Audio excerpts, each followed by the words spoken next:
सतगुरुदेव जी की जय हो। बंदी छोड़ कबीर साहिब जी की जय। बंदी छोड़ गरीबदास जी महाराज जी की जय। स्वामी रामदेवानंद जी महाराज जी की जय। बंदी छोड़ सतगुरु रामपाल जी भगवान जी की जय हो। मालिक की दया से आज रविवार को रामेश्वरी गार्डन पे बंदी छोड़ सतगुरु रामपाल जी महाराज जी का सत्संग होना तय हुआ है। और ये देखिए गेट सेवादार सेवा करते हुए। सत्साई भगत जी, सत्साई सत्साई। और आपको लेके चलते हैं हम अंदर की तरफ।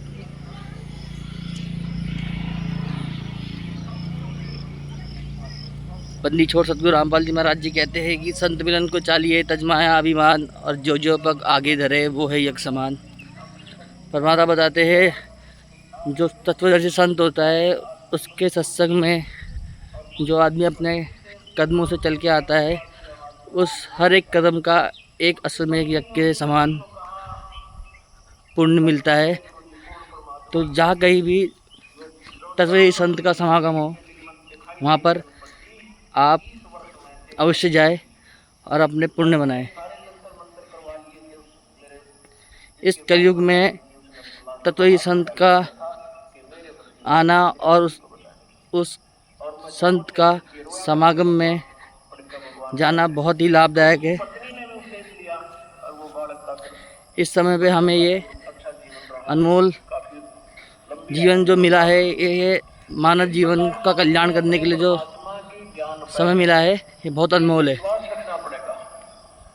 तो ज़्यादा से ज़्यादा संत समागम में जाना चाहिए। जहाँ कहीं भी संत समागम चले वो भी तत्वदर्शी संत का।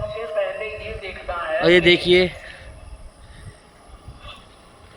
वो कौन परमात्मा प्रभु है, ये गेट है जो हमारे प्रारब्ध के कर्म को यहाँ भी एक मेन गेट है कर सकता है। वो पूर्ण ब्रह्म है, परम अक्षर ब्रह्म है। बहुत यहाँ पर से प्रमाण आपको विशेष मिलेंगे कि प्राणी उद्देश्य लगाए हो हैं। जाता है, वो संतों की तलाश करता है। उनसे फिर जाकर वो जंतर मंतर करवाता है। वो पहले तो उपदेश देते हैं गुरु लोग, सत्साहिब ऐसे सत्साहिब सत्साहिब। भाई गेट से बजाते हैं। और ये देखिए ऐसा कर दे, सत्साई भगत जी पार्किंग की सेवा करते हैं। भगत आत्माएं उसके बावजूद इधर कार की पार्किंग है तो फिर वो संत क्या कह देते हैं, और इधर बाइकों की पार्किंग है। तेरे प्रारब्ध में लिखा हुआ कष्ट है, तेरा भोगना ही पड़ेगा। प्रारब्ध में जो लिखा गया है पाप, वो कर्म नाश नहीं होता। अब वो पुण्यात्मा तो दुखी था, वहां सुख की आशा लेकर गया था, वहां से उसको लाभ नहीं मिला। ये जवाब मिल गया 2 वर्ष 3 वर्ष के बाद, फिर वो दूसरे संत के पास जाता है।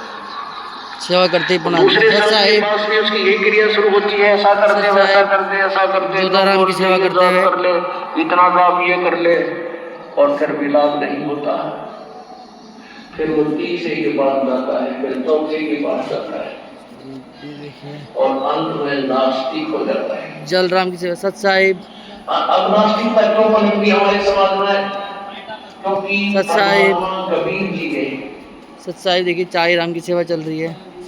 जब प्रथम बार बर्तन मांगते हुए सत्साहिब सतयुग में सत्साहिब इस काल के बाथरूम की सेवा करते हुए भगत में। उस समय इस काल से वार्ता हुई थी।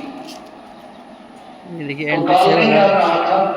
काल से जब देखा, इस काल भगवान ने जब देखा परमात्मा वहां खड़े थे उन देवों के पास, जहां तपत चला गई बहुत जिम्मेदारी थी। तो परमेश्वर कबीर देव जी ने अपने पुत्र जोगजीत का रूप बना रखा था। सारे धर्म ग्रंथ रखिए देखिए तो आध्यात्मिक प्रदर्शनी का सोचा कि मेरा भाई है संकट समाधान के लिए। हरिओम मेरे लोक में क्यों आया? इसने वहां से तो मुझे निकाल दिया था, 21 ब्रह्मंडों समेत सतलोक से मुझे बाहर फेंक दिया था। मैंने बहुत हाथ जोड़े थे, प्रार्थना की थी, इसने सुनी नहीं मेरी। तो काल भगवान एकदम भयंकर रूप धारण करके काल ज्योति के रंग ब्रह्म, और जोगजीत से कहने लगा कि जोगजीत आज तू मेरे लोक में क्यों आ गया? वहां से तो तूने मुझे मार भगाया था, तेरे मेरी एक नहीं सुनी, अब मैं तुझे जान से मारूंगा, अब तुझे मैं खत्म करूंगा, तेरी पिटाई करूंगा। पहले तो मुझे ये बता तू आया किस लिए है? क्या संदेश भेजा है परमात्मा ने, और फिर मैं तेरी कुटाई करूंगा। जोगजीत रूप में परमेश्वर कबीर जी ने कहा कि बात सुन ले जोग निरंजन, मैं परमात्मा के आदेश से यहाँ आया हूँ और तूने इन प्यारी आत्माओं को धोखा देकर यहाँ पे लाया तू, और के जुल्म कर रखा इनके ऊपर तपत चलाकर घूम रहा है। उसके बाद कोई गधा बना रखा, कोई गधी बना रखी, कोई कुत्ता बना रखा, कोई कुत्तिया बना रखी, किसी टांग टूट गई, मनुष्य है तो किसी का बेटा मर गया, किसी की बेटी मर गई, कोई अंधा हो गया। ऐसे जुल्म करता है तू, और मेरे को परमात्मा ने भेजा है कि मैं नीचे जाऊंगा तेरे लोक में, और तूने परमात्मा की सतीथि से अपरिचित कर दिया सबको, भगवान की सतीथि समाप्त करवा दी। मैं वो ज्ञान तत्व में ज्ञान प्रचार करूंगा, कौन परमात्मा की महिमा बताऊंगा, और ये बताऊंगा कि वो काल है जिसकी तुम पूजा करते हो। ये ब्रह्मा विष्णु महेश का पिता ये काल है, ये तुम्हें खाता है, तुम्हें अपने खाने के लिए यहाँ रोक रखा है। ये सारी कहानी बता कर आऊंगा, उनको सच्चा नाम दे करके भक्ति करवा के वापस शतलोक ले जाऊंगा। इतनी बात सुनकर अब क्रोधित हो गया, उसका बाल उलटता दिखा इस काल में, मेरा तो नाश करेगा यूं। जब इसने नीचे साची बता दी तो मेरे पास कौन रहेगा, सब भाग जाएंगे। इस उद्देश्य से उसने सोचा कि इस जोगजीत की टिप्पणी दार को इसको खत्म करूंगा एकदम भयंकर होकर के।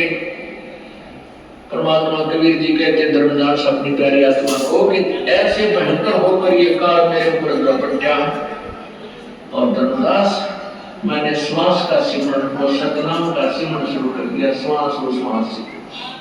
अपनात्मा परमात्मा ने ना श्वास के सिमरण की जरूरत थी, और काल उसका क्या बिगाड़ सकता है, लेकिन वो हमें याद दिलाते हैं ये रिहर्सल करके, प्रैक्टिकल करके, कि जब भी आपके ऊपर कोई आपत्ति आवे किसी भी प्रकार की, आप इस सच्चे नाम का, सतनाम का, श्वास वाले मंत्र का जाप शुरू कर देना।